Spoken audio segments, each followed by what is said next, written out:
And I just said, look, I need to do this. I've been fed this under your teaching. I'm not saying it's wrong.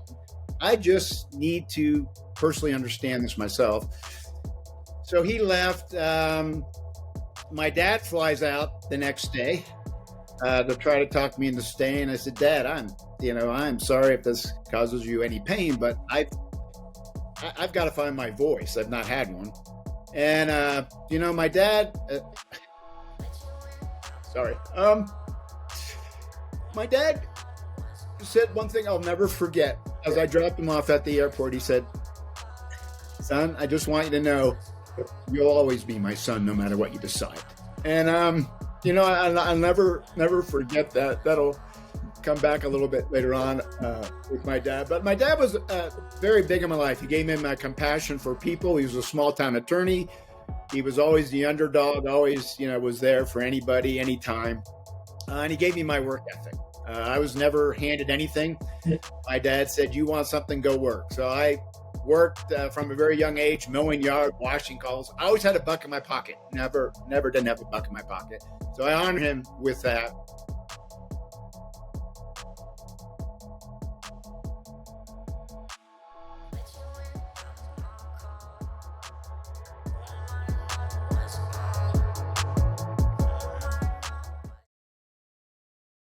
Hello, everyone, and welcome to another episode of Fourth Level Conversations. Oh, my goodness, are we excited this morning.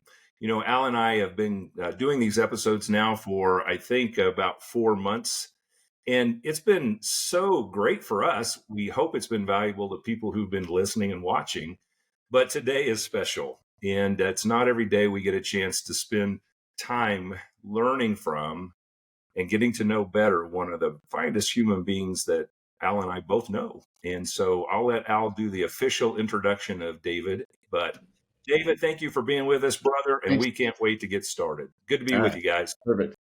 Well, thanks, Stacey, for creating this format for us to connect with people. And yes, our first guest is, you have people that come along in life that change your life. And this guest changed mine, and in many ways gave me my life. And I'm going to explain what that's about. There's this thing that Stacey and I do called Integrative Mastery Programs. Stacey has begun a consulting service called Hourglass Consulting, and he uses our program, our technology, and he's one of the very few people that's trusted and licensed to do this work because of who he is. And how this all got going was I had built a company up and got fired from that company when I sold it in 2000. And I decided I had been running my whole life. I was 48 years old. I had hair back then. We all did, Al. I was 48 years old, and I thought my life was over when in fact it was just starting, because I decided to use my journey in these leadership roles I was blessed to have in noticing what I had never found, which was a process that would allow me to be, well, first of all, to be effective in business and make money, serve a purpose that had me feel like it mattered that I was doing it other than just making money, and really learn how to trust life. So I looked at this, this information I'd been gathering in this journey of half a century to try to make meaning out of all of it. And I put it together in the form of this program. Well, I start the program and, nobody comes, and nobody comes. And there's several months going on, nothing happens. And then I get a phone call from this guy. And I'm going to let him tell you that when he gets to that part of his journey. But it was such a momentous phone call. I was just this morning adding up what we've done together. Dave is the very first person to ever go through this program. And here we are 24 years later, and he is still not only in our coaching relationship, but he has become a personification of the very best of what this program is about. I just added up this morning that Dave and I have had 568 hours of coaching. I need a lot of help, guys. Either that or I'm really a bad coach, but one way or the other, we've made that work. Now, along with those 568 hours of coaching, Dave has helped me I've done probably, I'm thinking 18 spiritual retreats. Dave has come to every one of them, and he's actually helped facilitate the last 9 of them as a spiritual trainer from a guy who will tell you in his story that's a big deal. And then we've also, I started doing motorcycle vision quests in about 20 years ago by myself, and then through some interesting things, Dave and I invited Dave to come along on one. So he and I ended up doing 15 of these. I think it was 15. He'd know the number, where we traveled around the country for 8 days or a week or whatever, really getting clear about how to quiet our minds and fill our hearts. I have not had another human being have the impact on my life that Dave has had in the ways that he's had it. Now I've got my wife and my children I love dearly, and now I've got my new brother Stacey that's also such a huge contribution to it. But Dave has been one of those people that's helped me have faith in life because of who he is. So what we're going to do this morning is we're going to have Dave tell his life story. Now, what Stacey and I are doing with these podcasts, these are fourth level conversations, which if you haven't read my book, you don't know what all this language is about. Fourth level means really values-based conversations rather than ego-based conversations. So in the spirit of fourth level conversations, I want to invite you, Dave, to tell your life story starting from the beginning. And then for the viewers and the listeners that are hopefully joining us on this podcast to watch it, help them understand your life journey and where you notice your level 3 ego side was creating issues and where your level 4 side had its impact. Because I think in the course of that, people will get an understanding as to why this work is so important, and frankly, what a tremendous pathfinder you've been, Dave Williams, to help touch the lives of literally thousands and thousands of people that have come through this and helped me have a measure of success doing it, all because you started the momentum.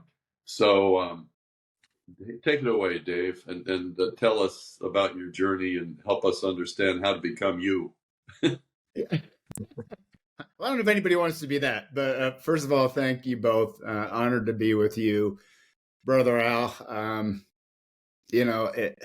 I have no words to describe the brotherhood we share. Totally. You literally tear up a little bit, but sorry, changed my life in so many different ways. So I think it's important to go through some different things in my life because by all outward appearances, I should not be where I'm at today for sure. And so I'll go into a little bit of those details and then kind of get present day. As a kid, I grew up in a magical time. There were no computers, there were no video games, and I lived in a neighborhood where I had 2 of my best friends, John and Gordy, and we literally played outside every day. We made go-karts out of wood. We hiked through a area that had we called it the concrete pit, but it was where the concrete company would dump their excess stuff. But it just really magical. And when I was 10, we moved out into the country and our house backed up to the woods. And literally, you could say it was like a David Crockett, for lack of a better term. We built like these mammoth tree houses, like 3 stories. There was a creek that ran through, and me and one of my friends would trap muskrats. Wake up at 6 o'clock in the morning to get muskrats. And so, as a kid, I have great memories of that.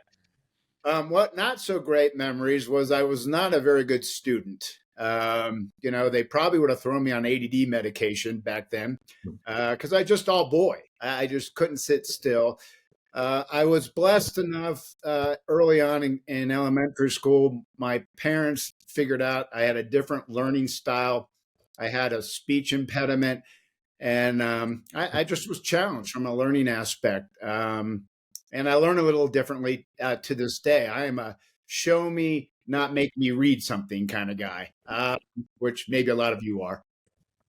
And so, I would spend time with tutors during the school year in the summertime. And then in 5th grade, my dad was the church attorney. We were from age 10 on, we were always in church, literally 24/7. And our church decided to open what we called a Christian day school. And so in fifth grade, my parents enrolled me there. And pretty traumatic as I look back on it now, what kind of set me up for a lot of things I had to overcome was in fifth grade, I had a teacher named Mrs. Knotts. And she was an old lady that shouldn't have been teaching. I would walk around the room if you weren't paying attention and slap you with the ruler. And literally, we were at a teachers' conference with my parents, and I'm sitting there.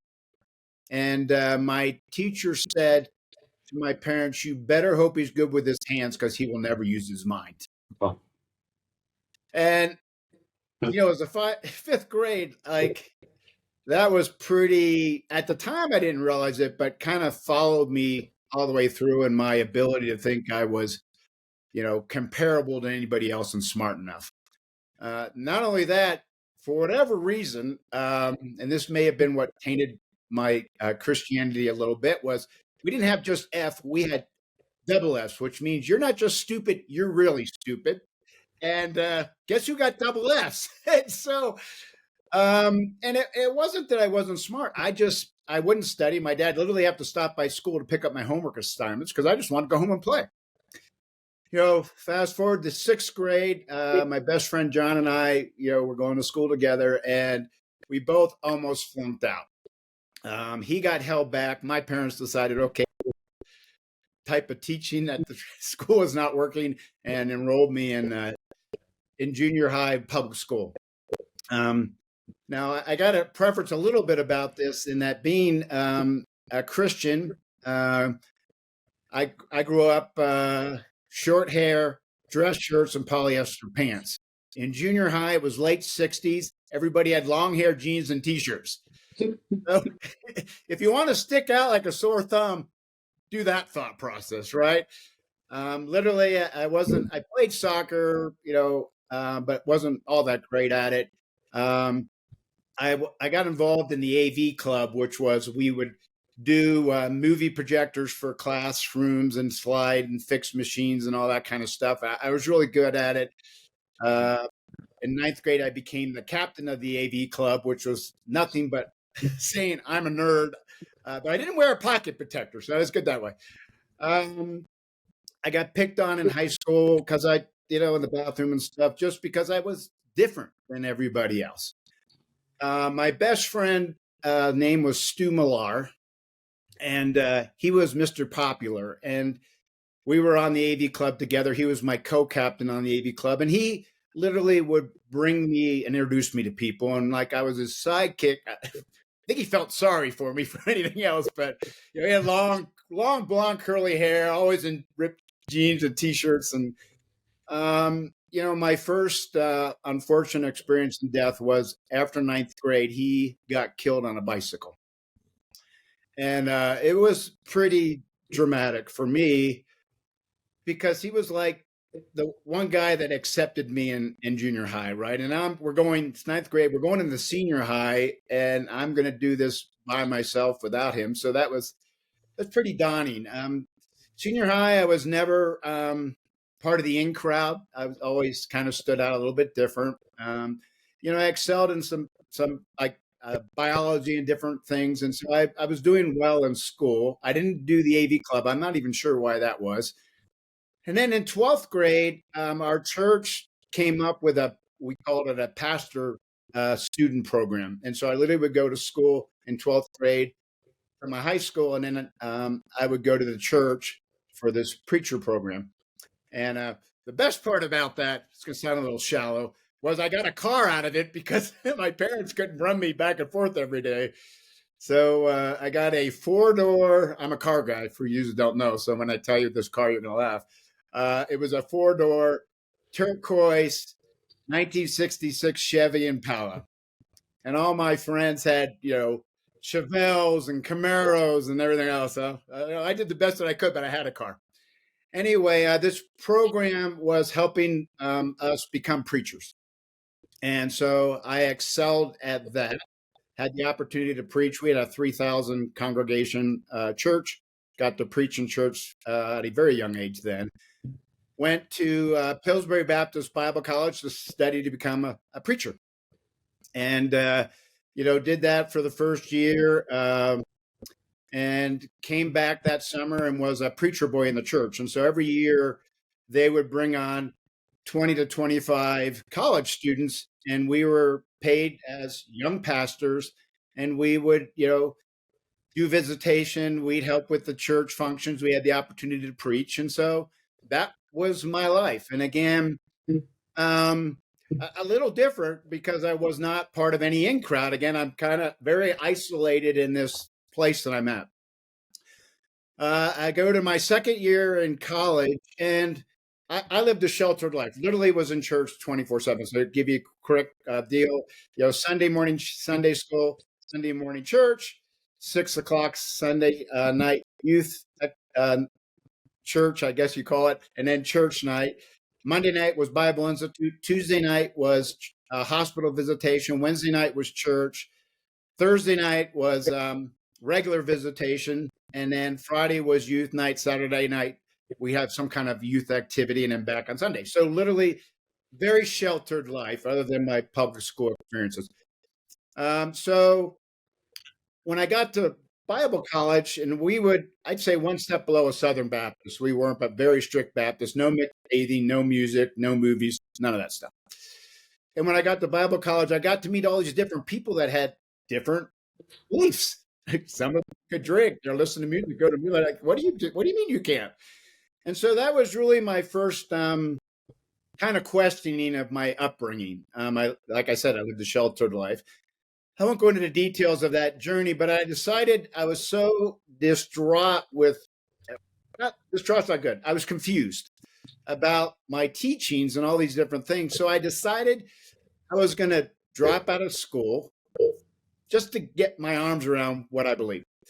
And I was working at a canning company in the warehouse, and I just said, I'm going to drop out of school. I'm going to finish my finals. I didn't want to blow the year, the first semester. And then I'm going to take time off. I didn't even know how long it was going to be. My roommate was the pastor's son, and he knew what I was going to do, and he told his dad. So I walk out of one of my finals, and there's my pastor. He goes, we need to talk. And I said, no disrespect, but I need to finish my finals before we have this discussion. And so I finished my finals. We have this discussion. And, I would say he used what I call Catholic guilt on me about how I couldn't do this. I was going to kill my parents. What would all the people at the church say? And it really didn't work on me, obviously. And I just said, look, I need to do this. I've been fed this under your teaching. I'm not saying it's wrong. I just need to personally understand this myself. So he left. My dad flies out the next day to try to talk me into staying. I said, Dad, I'm sorry if this causes you any pain, but I've got to find my voice. I've not had one. And, my dad, sorry. My dad said one thing I'll never forget. As I dropped him off at the airport, he said, son, I just want you to know you'll always be my son, no matter what you decide. And, I'll never forget that. That'll come back a little bit later on with my dad. But my dad was very big in my life. He gave me my compassion for people. He was a small town attorney. He was always the underdog, always, was there for anybody, anytime. And he gave me my work ethic. I was never handed anything. My dad said, you want something, go work. So I worked from a very young age, mowing yard, washing calls. I always had a buck in my pocket. Never didn't have a buck in my pocket. So I honor him with that. So I'm now working in a canning company in the warehouse. I'm stacking boxes 10 hours a day. Literally, the boxes would come off the line at the canning company. They go through a glue machine, and then I stacked it with another guy. His name was Clarence. And and literally, it was, think about it, stacking boxes 10 hours a day, how boring that is. And so literally I would make a game.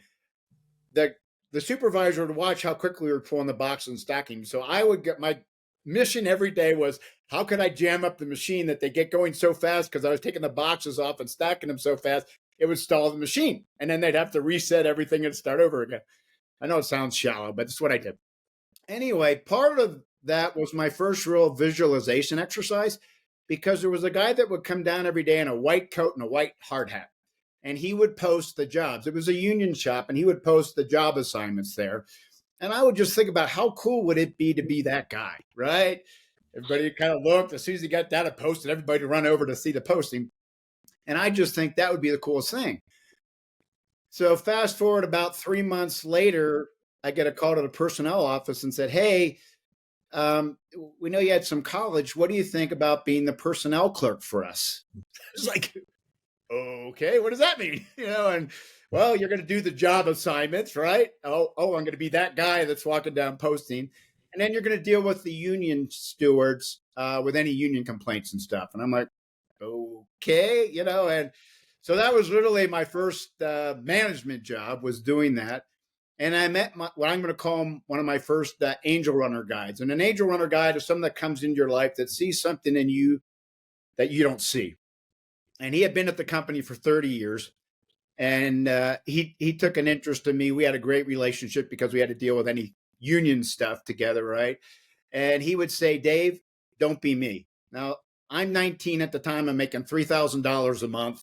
I've got 2 cars at this point, right? I'm hiring my friends from college. I'm thinking I'm the guy, right? And he says, Dave, don't be me. Don't be here 30 years. You've got something special. Go back to school, get your degree. And so I said, okay. So the following fall, I went back to Pillsbury because I decided I was going to go into business after getting this introduction. And I was going to go to Bob Jones University in Greenville, South Carolina, because they would take all my Bible credits and I didn't want to have to start all over. So I finished my semester at Pillsbury, go to Bob Jones. And I've always worked while I was in school. And I got a job driving truck. And this is kind of funny if none of you don't know about Bob Jones. It's a very strict, regimented college. Chain link fence with barbed wire all the way around. I don't know if that's keep people in or out. I had no disrespect for Bob Jones, but that's what it was. And literally, we had a strong curfew. You had to be in at 10 o'clock. Well, I always worked in the evenings and stuff after school. And so my first night driving truck, I would deliver lost luggage for the airlines for this trucking company. And I had a van, and I would pick up all the luggage and then I'd deliver it.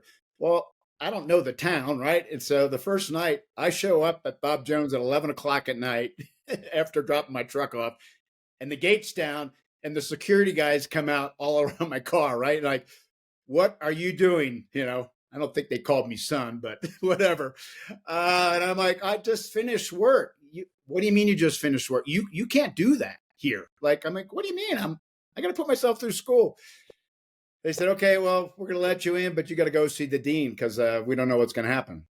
So I'm like, great, here I am, not even a month into school, and I'm going to get kicked out because I didn't get to school on time at night, right? So luckily I could explain myself, and they said, okay, you can stay. And so I graduated in 1981, went to work for a mortgage company that bought and sold land contracts.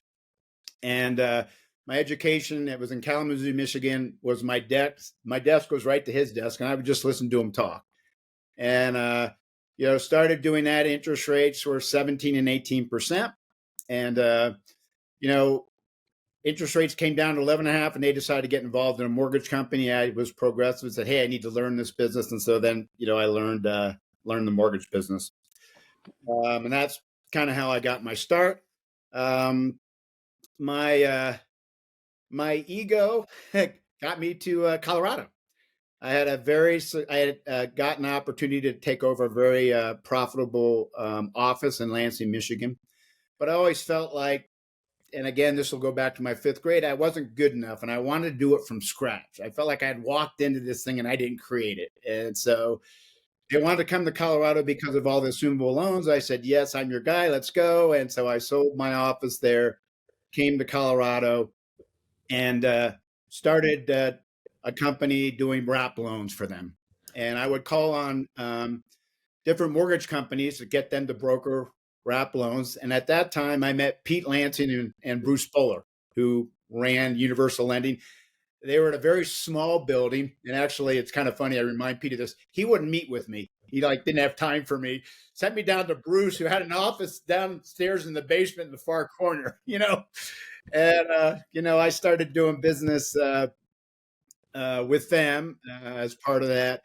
And then, the interest rates continue to go down. First round of refinances, at 11 and a half, and then 9 and 8. And, I was becoming a very successful loan officer, worked at a couple different places. And then finally, Pete and I connected, and I went to work at Universal Lending as a loan officer. And, was a top producing loan officer for them, then became a branch manager, really just so I get my deals done faster. But I was good at it. I was a MacGyver type in the mortgage business. I could take things apart, put them back together again. So I was very successful as a branch manager there. Eventually took over their production, and was there for 16 years. And then 2004 hit, and people couldn't sell FHA because subprime came out, right? And that was before 2008. Everything fell apart because of that business. And let me go back right before that. In 2000, I'm trying to balance my life, and I'm talking to Pete about this, and he says, "You got to call a guy named Al Kling." And I said, "I don't know Al. I heard his name because of CMLA." And so I call up Al. I'm going to give you my version. Al has another version that gets a little more colorful. But I reached out to him and said, "Hey, I don't need you to help me make money. I got that down. And I need you to help me balance my life. I just, I wasn't, to be honest, the best husband, but I had I should say two other things. Sorry, I jumped around. I wanted to say something. In 1985, I met a lady named Lucy, who I started dating, and she became pregnant. And my religious belief would not let her have an abortion. We got married. My son was born in July of 1986, and he's a huge part of my life. I'm super proud of him, and I look back on it now. I was married to her for 22 years, but the best thing that came out of that was my son, who is the best version of me and the best version of his mom, and still super close to him. Anyway, so I'm married at this time. So I meet Al. We sit down because I wanted to be a better husband, and balance out. And so we spent 2.5 days, I think it was back then, right? Is that right? Yeah. So, and he hates when I say this, but my biggest takeaway from that, not really, but was he made me change my blue pen ink. I write everything with a blue pen. And he said, "Dave, you got to write with a green pen." Like totally, like every day, like, I know that sounds weird, but that's my quirkiness. Anyway, it was an amazing start to amazing relationship. So 2004 hits.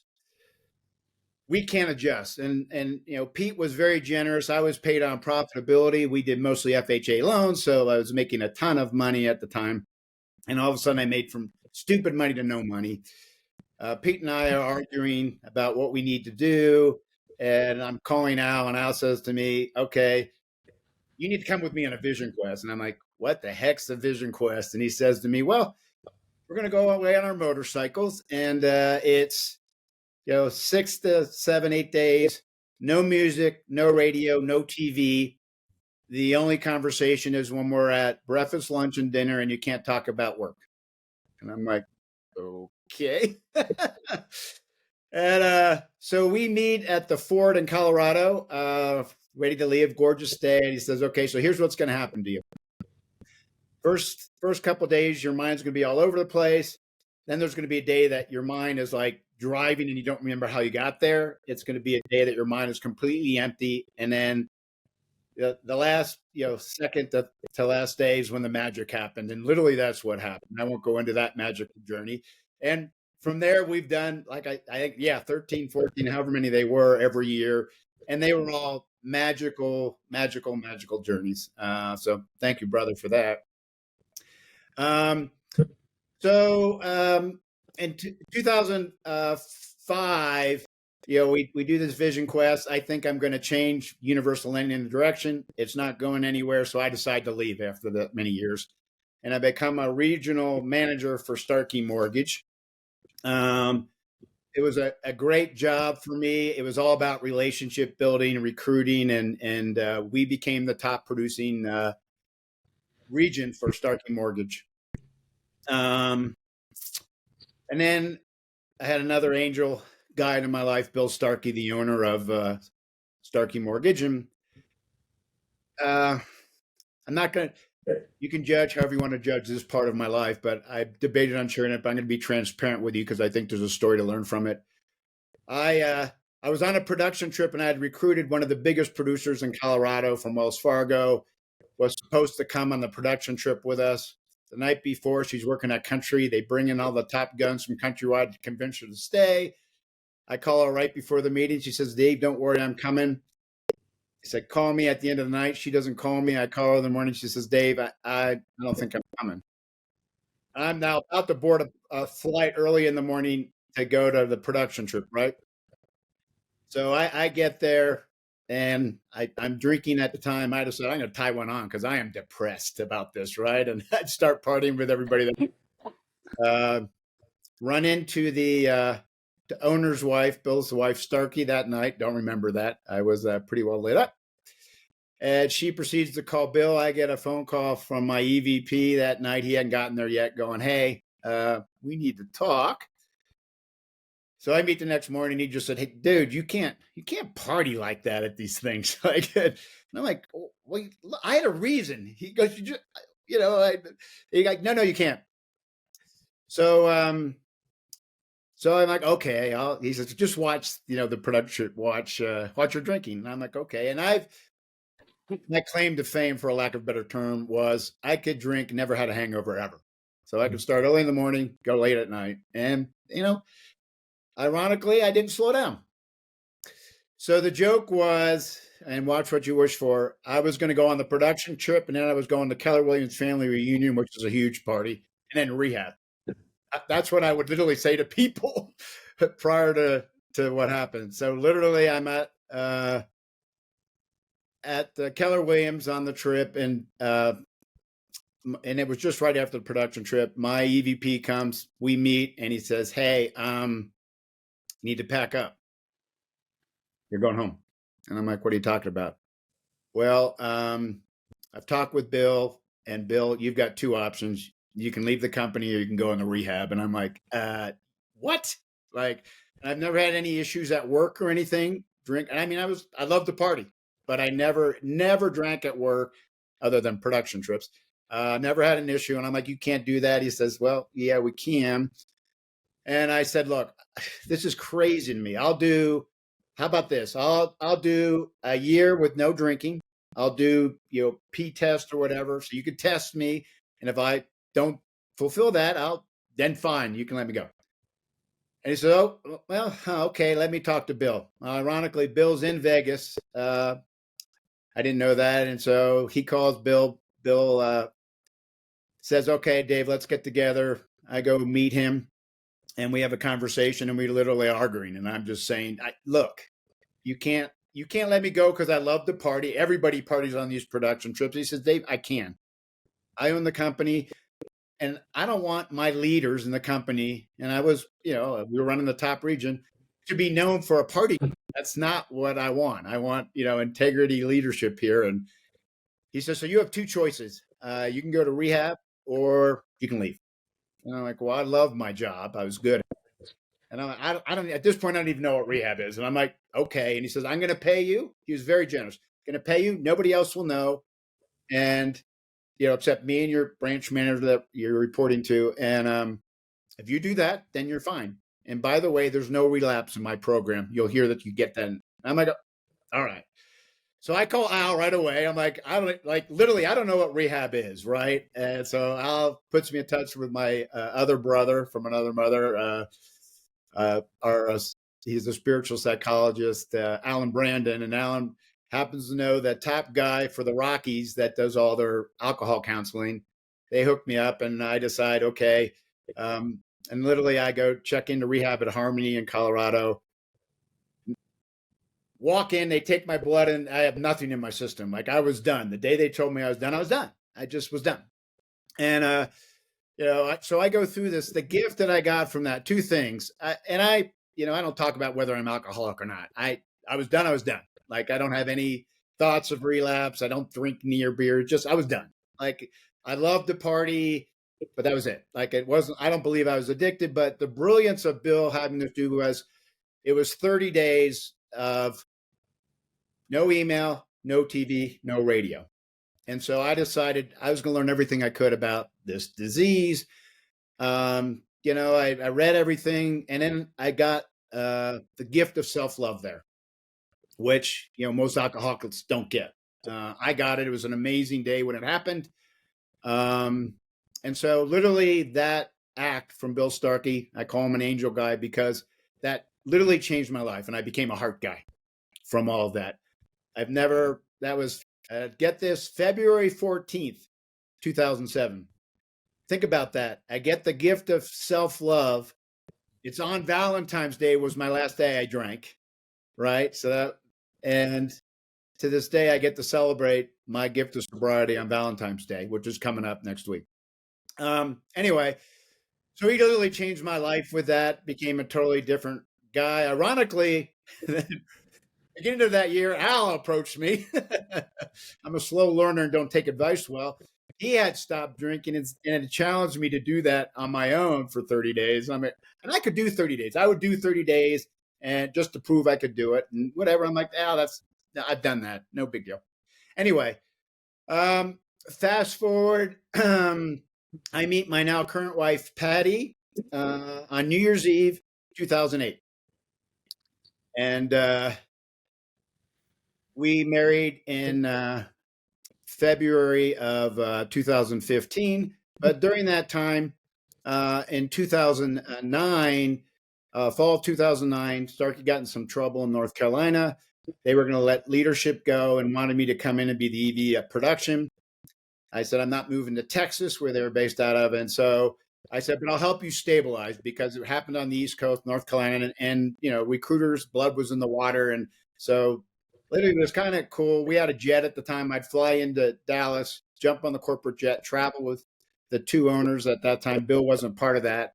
He was dealing with some health issues, and literally fly, up and down the East Coast, talking to branches and stuff. The two other guys that were owners were accountant types, and I realized that these guys don't know anything about sales, and I was at risk of what I had if I didn't come and take this position. So I literally said I would do that in July of 2010, and I commuted back and forth all the way through till January of 2016.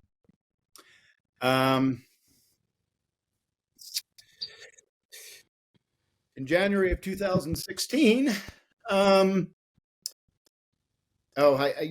skipped one thing. My dad in June of 1991 committed suicide. And my dad, as I said earlier, was bigger than life. And my mom called me. I was 38 at the time.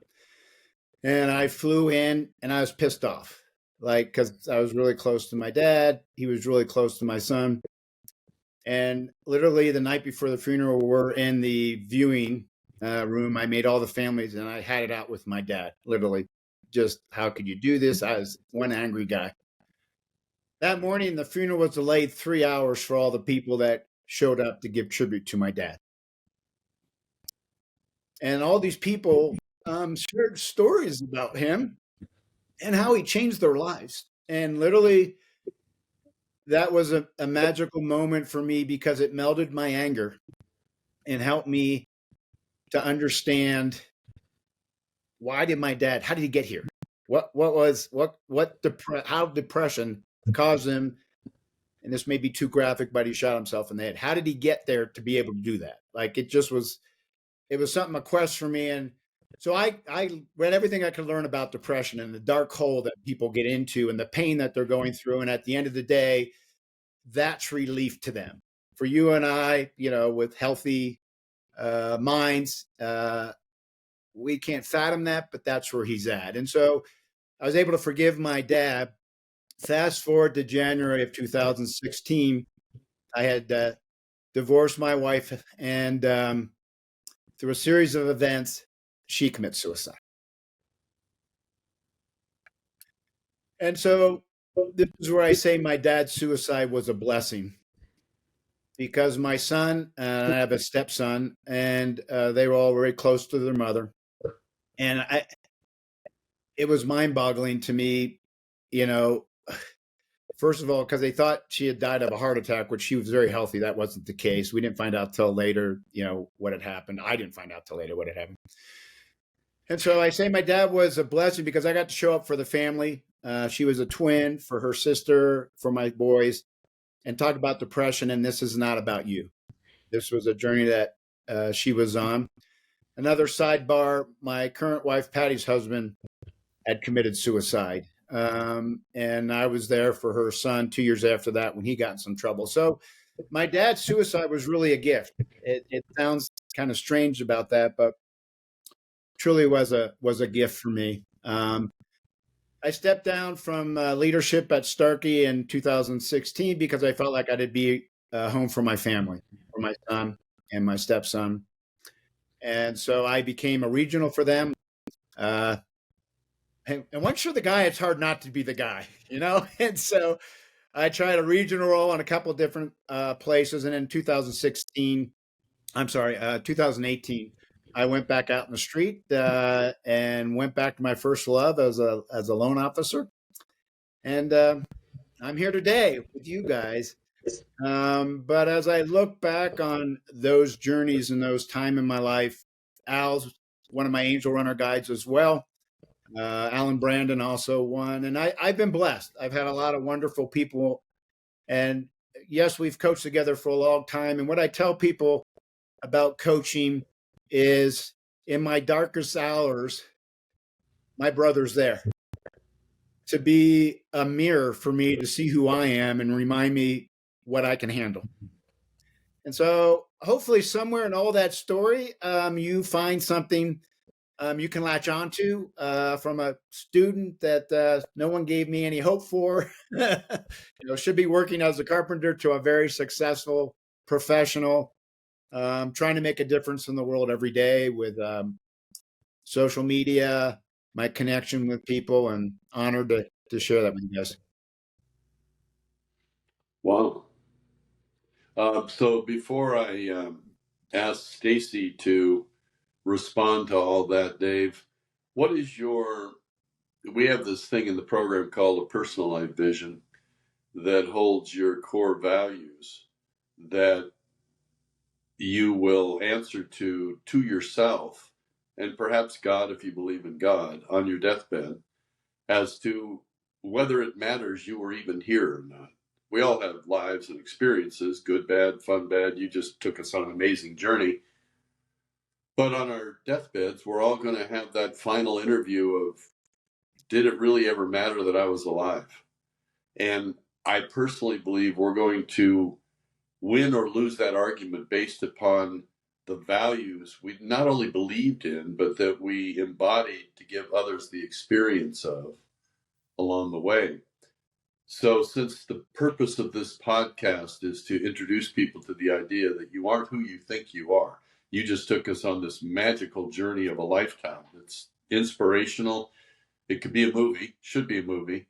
And yet, you have fortunately along the way found your voice, found your self-love, and found your power in impacting countless other lives in work and in personal worlds, mine included, Stacey's included, as of today anyway.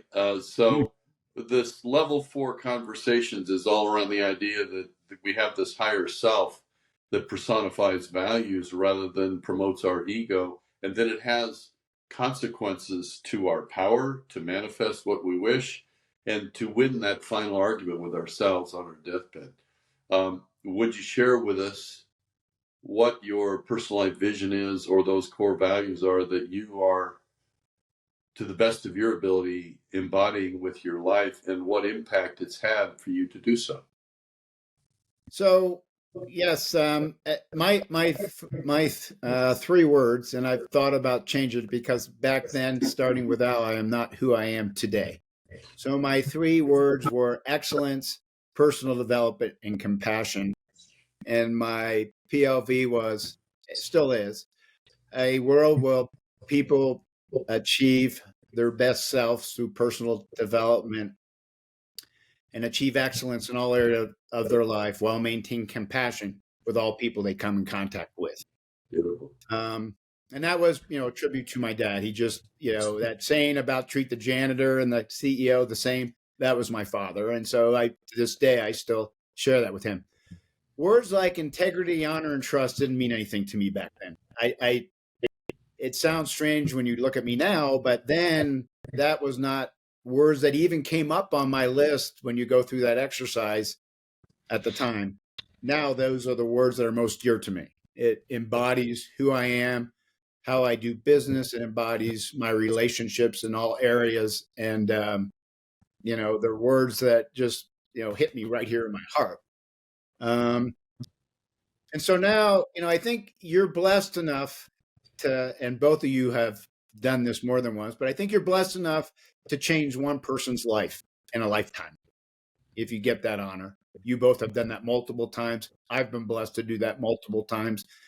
And I think it's because of the way you two show up as well. I show up to be my best self for those persons that I'm talking to. I do that in my relationships with my agents. I do that in my relationships with my borrowers. I do that in relationships with my wife, my family. It's in everything that I do. I try to show up my best version and help them be the best versions of themselves. And so every day, part of my social media is who am I speaking to today? Who needs to hear my message? If you're not connected to me on Facebook, I'm all about inspiration, motivation, personal development. And so literally I lean in every morning to who hears this message today. And literally it touches somebody that day. And so that's my mission and purpose in life. So one more thing before Stacey talks here.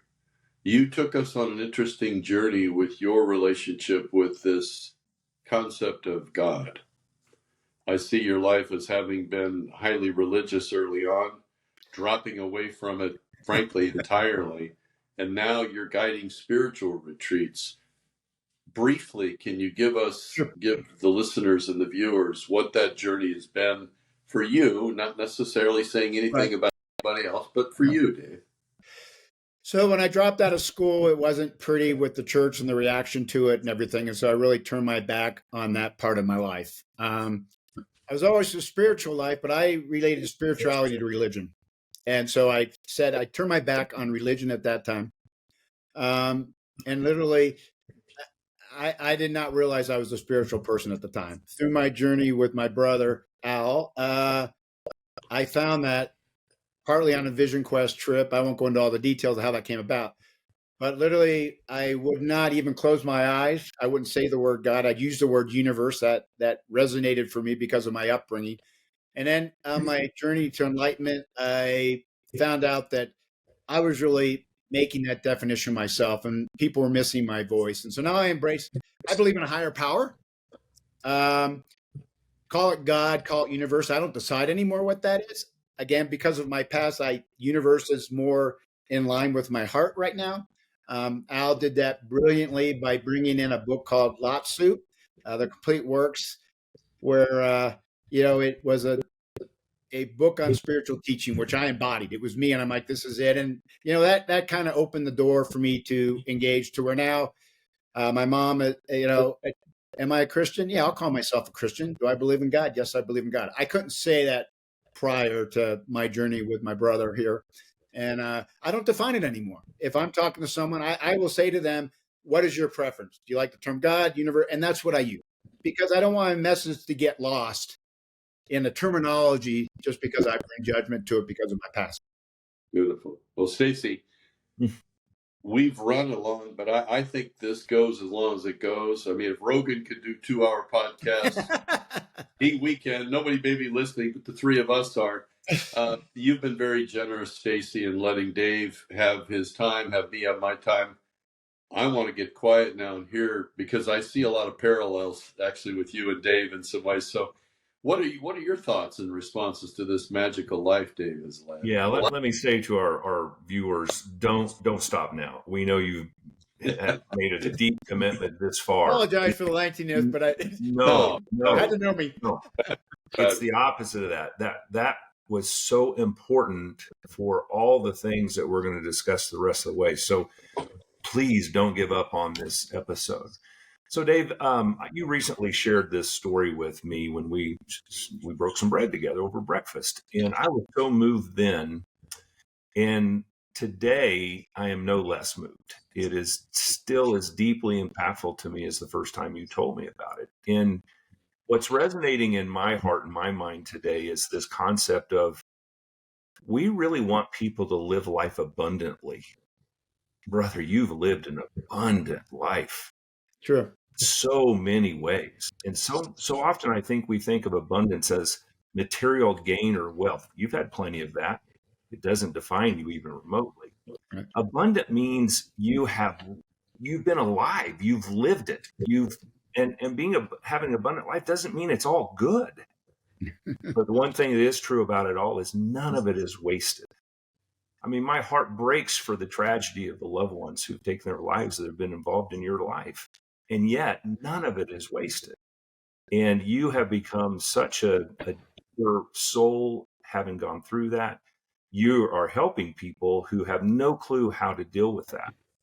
Like you, Dave, when I was younger, there were some folks who I knew who had taken their lives, and I used to think that they were so selfish. And I have no opinion of that at all, other than, no, they're not. Right. They're suffering so deeply in a way that I can't relate, and nothing that I could ever do to say something to them would change that experience. And so our job in this life of eternity that we all three believe in is to just love on them and love on those souls and thank them for the gift of their life while they were in this physical form. Because look at the impact your father had on you.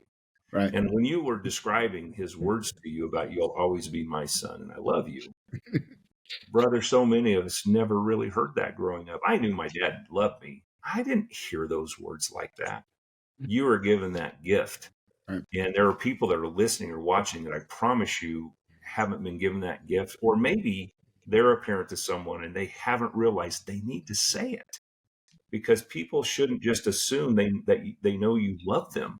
It's done in word and deed and so forth. But sometimes we literally need to verbalize, you are my child and I love you and there's nothing you could ever do to change it.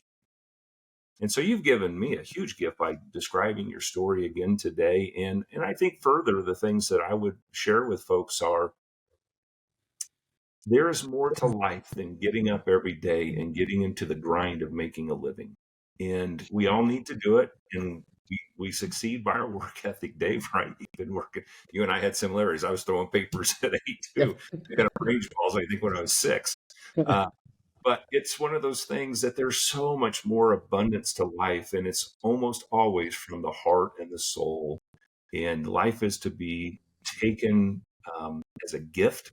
Al has the best response to this always in the saying or plaque that they have in their mud room.